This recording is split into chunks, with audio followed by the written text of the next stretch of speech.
जय Hind students, class 9th। शंकु का पृष्ठीय क्षेत्रफल, सरफेस एरिया ऑफ कोन। हाँ, ये जो कोन है, ये जो शंकु है, आप इसको जानते हैं, आप इससे फैमिलियर है, इस शेप से, है ना। ये ऐसी शेप होती है जैसे कि सॉफ्टी का कोन होता है ना। जोकर की टोपी होती है ना, वो भी कोनिकल होती है। कई जगह कोनिकल टेंट भी बनते हैं, टेंट भी ऐसे कोनिकल होते हैं ना। कुछ डांसर्स होती हैं, वो भी अपने जो सिर पर है वो ऐसे कोनिकल कैप लगाती है। तो ये कोन कुछ आपके लिए एकदम से नया तो नहीं है ना, आप जानते हैं कोन क्या होता है। अब मैं इसके बारे में आपको और डिटेल में बताऊंगी। ओके, जैसे कि बच्चों देखो, हमने एक रेक्टेंगल लिया, हाँ, और उसके ऊपर बहुत सारे रेक्टेंगल रख दिए, तो ऐसा कुछ बन गया। ये देखो, ये बन गया है ना। इसको हम क्या कहते हैं? क्यूबॉइड। याद है आपको? अगर मेरे पास ये स्क्वायर की शेप के होते तो बच्चों ये बन जाता क्यूब। ऐसे देखो, ये इसकी थिकनेस है, ये इसकी हाइट समझो, और ये लेंथ है ना। तो इस तरह से ये आपका क्यूबॉइड रेडी हो गया। कैसे रेडी हुआ? जब हमने बहुत सारे रेक्टेंगल्स को एक के ऊपर एक रख दिया, तो ये आपका क्यूबॉइड था। ठीक, अगर आप ऐसे ही कुछ सर्कल्स जैसी चीज़ों को, यानी सर्कुलर चीज़ों को एक के ऊपर एक रख देते हैं ऐसे, तो ये क्या बन जाता है? ये देखिए, ये क्या बन जाता है? इसको मैं पलट के दिखाऊं, ये क्या बन जाता है? ये बन जाता है सिलेंडर, है ना। आप समझ रहे हैं, ये इस तरह से सिलेंडर बन जाता है ना। तो अगर हम कॉइन को रख रहे हैं, सर्कुलर चीज़ को, तो सिलेंडर बन रहा है। रेक्टेंगल को रख रहे हैं तो क्यूबॉइड बन रहा है। और अगर हम स्क्वायर को रख देते तो वो क्यूब बन जाता। ऐसी फिगर्स प्रिज्म कहलाती हैं। प्रिज्म, प्रिज्म क्या होता है बच्चों? प्रिज्म वो होता है जिसका टॉप और बॉटम सेम शेप का हो, है ना। ऐसे ये देखिए, ये इसका टॉप है और ये इसका बॉटम सेम शेप का, ऐसे ही सर सिलेंडर में होता था। तो ये कौन सी फैमिली के हैं? ये प्रिज्म फैमिली के हैं। अब हम नई चीज़ पढ़ेंगे, वो है पिरामिड। पिरामिड, ये भी कुछ नया नाम नहीं है, आपने सुना होगा। हाँ, पिरामिड्स में क्या होता है बच्चों कि बॉटम में तो कोई शेप होती है, कोई भी shape, triangle, quadrilateral, pentagon, hexagon, कुछ, और सर्कल भी, कुछ भी हो सकती है। लेकिन जो टॉप होता है ना, वो सिर्फ एक पॉइंट होता है। ये चीज़ें पिरामिड कहलाती है। तो दो फैमिलीज हो गई एक तरह से इन सॉलिड्स में भी, है ना। एक प्रिज्म फैमिली, एक पिरामिड फैमिली। ओके, तो आज हम पिरामिड फैमिली की पहली चीज़ पढ़ने जा रहे हैं, और वो है कोन। शंकु इसको हिंदी में कहते हैं, कोन। हाँ, ये भी राइट सर्कुलर होता है। इसमें देखो, एक हाइट है, ये हाइट है, ये रेडियस है। हाइट रेडियस के ऊपर परपेंडिकुलर है। एक नई चीज आ गई, इसको कहते हैं स्लैंट हाइट, तिर्यक ऊंचाई, तिर्यक, और इंग्लिश में कहते हैं स्लैंट। तो ये नई चीज आ गई, है ना। तो ये क्या बन गया? ये एक राइट एंगल्ड ट्रायंगल बन गया, इसलिए हम इसको राइट एंगल्ड कोन भी कहते हैं, या राइट कोन भी कह देते हैं, सिंपल, है ना। हिंदी में कह देते हैं समकोणिक शंकु। अब ये समकोणिक शंकु है ना। इसकी त्रिज्या और इसकी ऊंचाई परस्पर लंबवत है। तो क्या ऐसा भी कोई शंकु होता है जो शंकु तो है लेकिन समकोणिक नहीं है? तो ऐसा हो सकता है ना, थोड़ा सा टेढ़ा, ऐसा थोड़ा सा टेढ़ा अगर हो, तो कहाँ से फिर ये परपेंडिकुलर हुआ? रेडियस के ऊपर। हाइट तो परपेंडिकुलर नहीं हुई ना, ये ऐसे टेढ़ी आएगी। देखो, ऐसा आएगा, ये 90 डिग्री का एंगल नहीं है। ये कोन तो है, ये कोन तो है, लेकिन राइट एंगल या राइट सर्कुलर नहीं है, समकोणिक नहीं है। तो इस तरह से, ठीक बच्चों। अब कोन जो है वो बनता कैसे है, वो मैं आपको बता दूं। कोन बनता है जब हम किसी सर्कल का एक सेक्टर काट लें। सेक्टर जानते हैं? सेक्टर को हिंदी में कहते हैं त्रिज्याखंड। अगर कोई ऐसा सेक्टर हम काट ले, तो इसको फोल्ड करने से ना बच्चों कोन बन जाता है। ठीक है, जैसे कि मैंने एक दो कोन आपके लिए बना के रखे हैं। ये देखिए, ये कोन है। अभी मैं इसको ओपन करूंगी थोड़ी देर से, तो आप देखना ये एक सेक्टर ही आपको मिलेगा। एक कोन मैंने छोटा सा भी बना के रखा है, सिर्फ ये दिखाने के लिए कि इसका बेस कैसा है, सर्कल। देखो, बेस सर्कल है, बेस सर्कुलर है, और टॉप पे क्या है? एक पॉइंट है। है ना। ऐसी आकृति जो भी होती है ना वो आपकी कोन कहलाती है। और एक चीज़ देखो, मैं आपको कुछ इसको और तरीके से भी सिखा रही हूँ क्योंकि ये बुक में है और सेम बुक वाली चीज़ मैं आपको बता रही हूँ। ऐसा कोई ट्रायंगल है, या फिर ऐसा कोई ट्रायंगल है। अब ये ट्रायंगल कैसा है, ये ट्रायंगल बच्चों है राइट एंगल, इसको हटा दिया मैंने। ये कैसा है, राइट एंगल्ड ट्रायंगल। इसको मैंने एक धागे के ऊपर बांध दिया है। अब मैं इसको बहुत तेजी से घुमाऊं, आप इमेजिन करो ये बहुत तेजी से घूम रहा है, बहुत तेजी से रोटेट कर रहा है, तो कौन सी शेप आ रही है, इमेजिन करो। मैं इसको ऐसे करके ट्राई करती हूँ कि आपके सामने ला पाऊँ। ये देखिए, ये कुछ आई, ये देखिए कोनिक शेप आई, है ना। ऐसी अगर मैं ऐसा वाला ट्रायंगल ले लूँ, यानी कि ये इक्विलैटरल ट्रायंगल, और इसको बहुत तेज़ी से घुमाऊँ, लेट मी ट्राई। ये देखिए ऐसे, जस्ट अ मिनट, बहुत तेज़ी से इसको घुमाऊँ अगर, तो कौन सी शेप आपको दिखेगी, इमेजिन ही करनी है आपको, है ना। क्या दिखेगी, एक कोनिक शेप दिखेगी। ओके, ये मैंने 11th क्लास में कोनिक सेक्शन पढ़ाया था, तब मैंने बनाया था। इसको आप सोच लो, ये कोन उल्टा रखा हुआ है, ठीक है। अब इस कोन को मैंने काट दिया, तो मुझे क्रॉस सेक्शन क्या मिलेगा काटने पर। देखो ऊपर तो सर्कल था, लेकिन अगर मैं किसी प्लेन से या किसी ब्लेड से इसको काट दूं, तो मुझे इसका क्रॉस सेक्शन अनुप्रस्थ काट पे भी सर्कल ही मिलेगा, लेकिन इस सर्कल की रेडियस अलग होगी और इस सर्कल की रेडियस अलग होगी, लेकिन मिलेगा मुझे सर्कल ही, ठीक है। तो ये बच्चों कोन है, कोन के बारे में मैंने आपको काफ़ी कुछ बता दिया। अब आते हैं इसके फॉर्मूलों पर। अब ये जो कोन है बच्चों, ये कोन है, ठीक है। इस पर मुझे यहाँ पर कलर्ड पेपर लगाना है, या फिर मुझे कलर करना है, या फिर मुझे कागज़ लेकर कोन बनाना है। तो मुझे क्या चाहिए रहेगा, क्या चाहिए रहेगा, मुझे चाहिए रहेगा इसका कर्व्ड सरफेस एरिया, यानी कि वक्र पृष्ठीय क्षेत्रफल, है ना, किसका, इस कोन का। अगर मुझे इसके इधर इधर कवर करना है, तो वक्र पृष्ठ कर्व्ड सरफेस एरिया इसका होता है पाई आर एल। अब ये curved surface area pi R L क्यों होता है, मैं बच्चों इसको समझा रही हूँ, एक नहीं दो तरह से।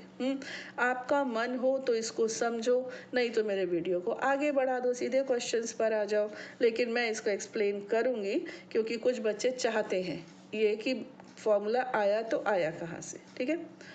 तो इसको हम दो तरह से लेते हैं। ओके, देखिए पहले मैं एक कोन है मान लीजिए, उसको ओपन किया। तो मैंने आपसे कहा कि वो एक सेक्टर से बनता है। अभी हम आपको कट करके भी दिखाएंगे बच्चों प्रैक्टिकली। ऐसा सेक्टर होता है तब कोन बनता है, ठीक है। और ये जो सेक्टर है, ये जो सर्कल का, किसी सर्कल का सेक्टर है, उसकी लंबाई हमने ले ली, उसकी रेडियस हमने ले ली एल, क्योंकि ये हमारी कोन की स्लैंट हाइट है, ये एल हो गई, रेडियस हो गई, है ना। अब अगर हम इस रेडियस के छोटे छोटे इस जो सेक्टर है, बहुत छोटे छोटे ऐसे पीसेस करें, बहुत बारीक बारीक, तो हर पीस की शेप कैसी आएगी सोच कर देखो। ये पीस है एक, ये और ये वर्टेक्स ऐसे पीस है, ठीक है।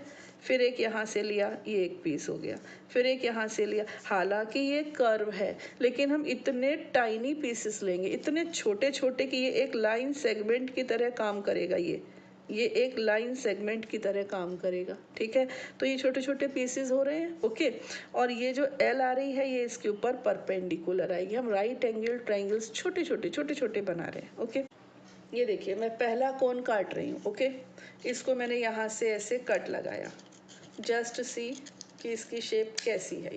ये देखिए, ये एक सेक्टर ही आया, हालांकि मैंने जोड़ा कहीं और था, लेकिन देखिए परफेक्ट सेक्टर आया ना, ये सेक्टर ही तो है, मैंने आपको कहा ना सेक्टर होगा।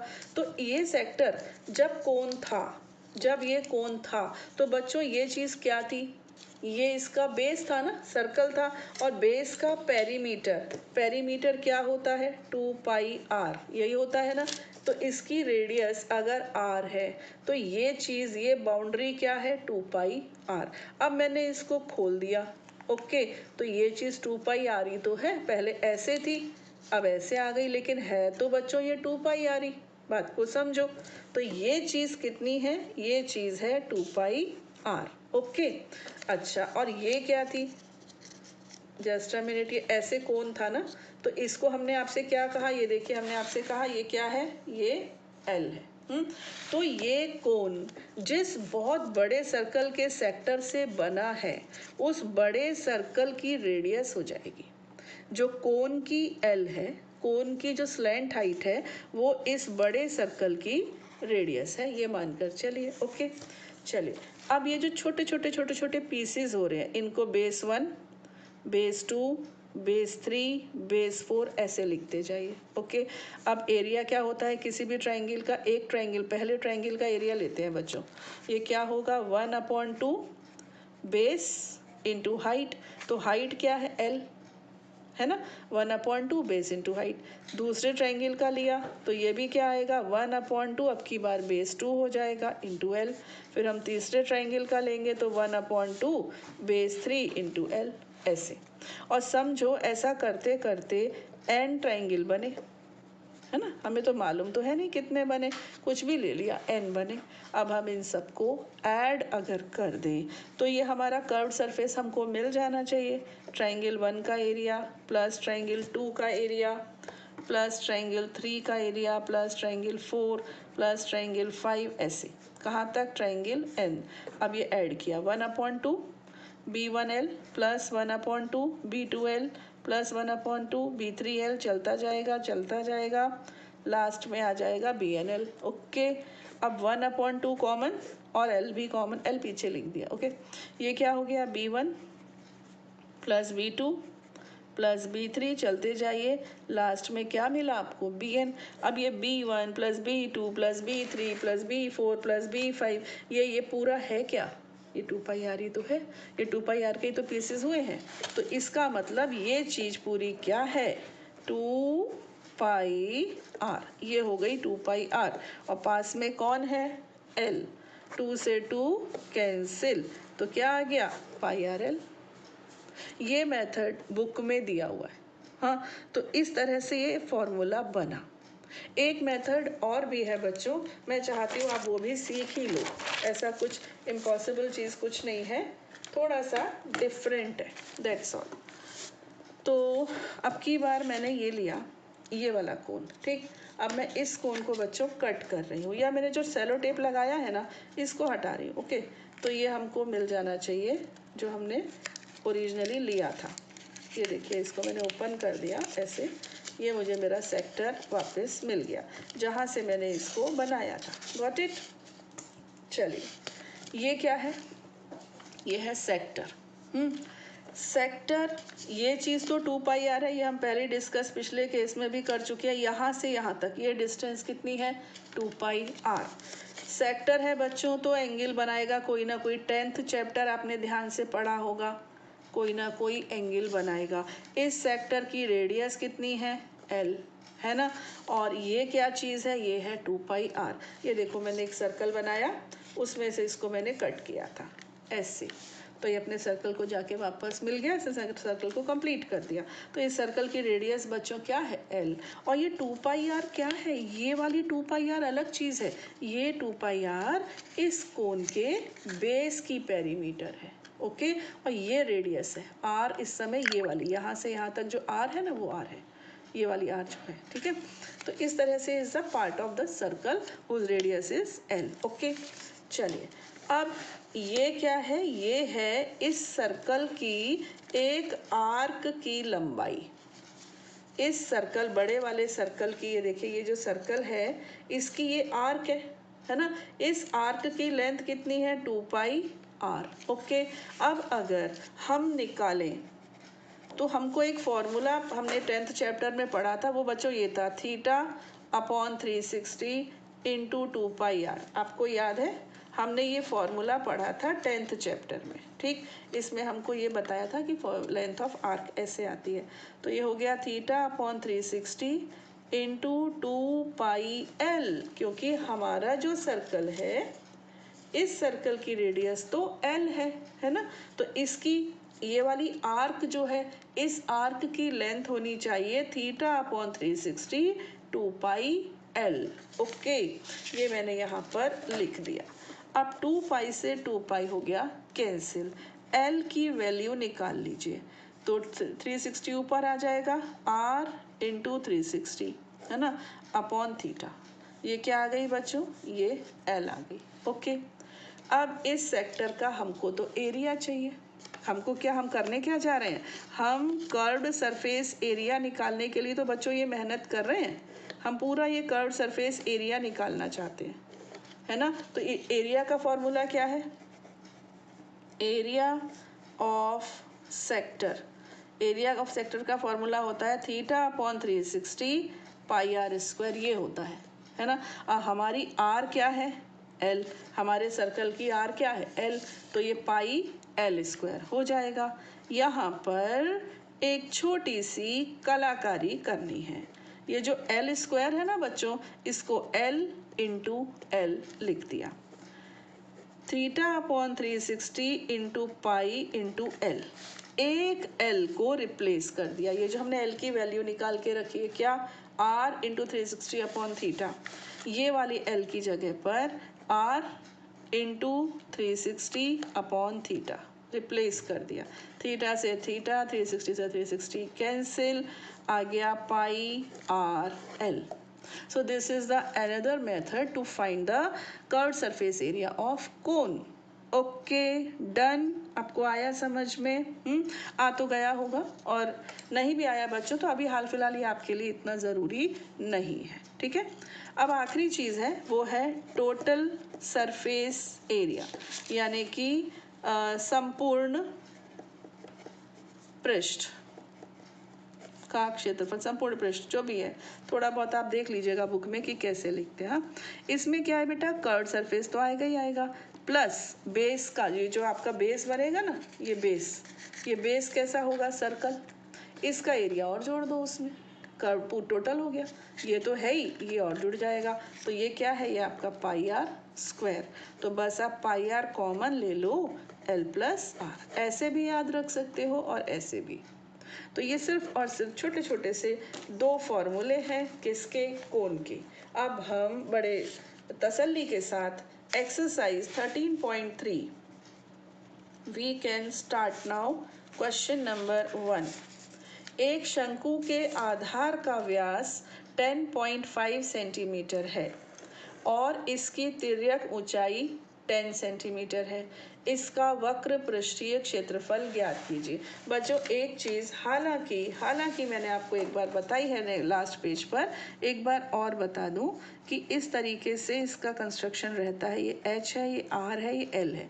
तो यहाँ पर हम पाइथागोरस थ्योरम लगाएंगे, L square is equal to h square plus r square. दो चीज़ें दी हैं, तीसरी मालूम करनी है, यहाँ से हम मालूम कर लेंगे, ठीक है।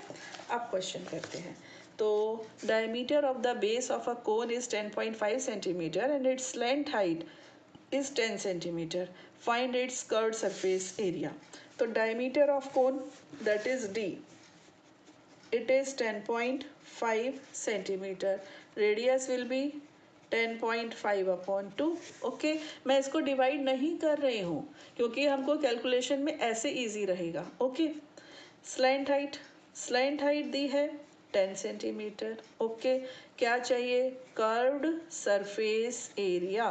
फॉर्मूला इतनी मेहनत से निकाला 2 बार, तो अब तो भूलने का सवाल ही नहीं। 22/7, आर कितनी है 10.5/2, है ना, और एल कितनी है 10। 7 1 ज़ा 7, 7 1 ज़ा 7.5 आ जाए, करके देख लेना। हाँ, 2 1 ज़ा 2, ये हो गया आपका 11। ये डेसिमल हटाया बच्चों 10 से, वो डेसिमल चला गया। 11 इंटू 15 करने से कुछ ओरल जैसा है, ये 165 आ जाएगा सेंटीमीटर स्क्वायर। That's all. शब्दों में लिखेंगे, यहाँ पर ये नहीं लिखेंगे, वर्ड्स में लिखेंगे, तब हम यूनिट मेंशन करेंगे। क्वेश्चन नंबर 2, एक शंकु का कुल पृष्ठीय क्षेत्रफल ज्ञात कीजिए जिसकी तिर्यक ऊंचाई 21 मीटर है और आधार का व्यास 24 मीटर है। Find the total surface area of a cone if its slant height is 21 metres and diameter of its base is 24 metres. ठीक है, तो हमको दिया है इन्होंने स्लैंट हाइट 21 मीटर, देखिए 7 से डिविजिबल है ये, और डायमीटर दिया है 24 मीटर, जिसको हम कन्वर्ट करेंगे रेडियस में, ठीक। और क्या बोल रहे हैं, टोटल सरफेस एरिया, कुल पृष्ठ। तो फॉर्मूला होता है पाई आर एल प्लस आर, है ना। पाई मतलब 22/7, आर मीन्स 12, हाँ। एल कितना है 21, देन अगेन 12, ऐसे। तो 22 इंटू 12 कर ही लो, क्योंकि मुझे कुछ होप इसमें दिख नहीं रही है। और ये आपको मिलने वाला है 33। इसको भी मल्टीप्लाई करो भाई, 264 इंटू 3 4 ज़ा 12, 3 6 ज़ा 18 और 1 19, 3 2 ज़ा 6 and 1 7, 2970 2 1 8 8 नहीं 7 8712/7 डिवाइड कर दे। 7 1 ज़ा 7, 7 2 ज़ा 14, 7 4 ज़ा 28, फिर 7 4 ज़ा 28, 42 हो जाएगा। तो 7 5 ज़ा 35, 50 हो जाएगा। 7 7 ज़ा 49। इतना मुझे लग रहा है काफ़ी है निकालना। मीटर था कि सेंटीमीटर, शायद मीटर था, मीटर है, ठीक है। मीटर्स पर, हाँ बच्चों, अप्रॉक्सीमेटली ज़रूर लिखिएगा। क्यों? क्योंकि ये नॉन टर्मिनेटिंग डेसिमल है, डिनोमिनेटर में 7 है। नॉन टर्मिनेटिंग डेसिमल कभी भी एक्यूरेट या एग्जैक्ट आंसर नहीं देता, ठीक है। तो अप्रॉक्सीमेट या लगभग लिखना नितांत आवश्यक है। खुश रहिए बच्चों, पढ़ाई करते रहिए और कोन पूरा कर डालिए। ओके, जय हिंद।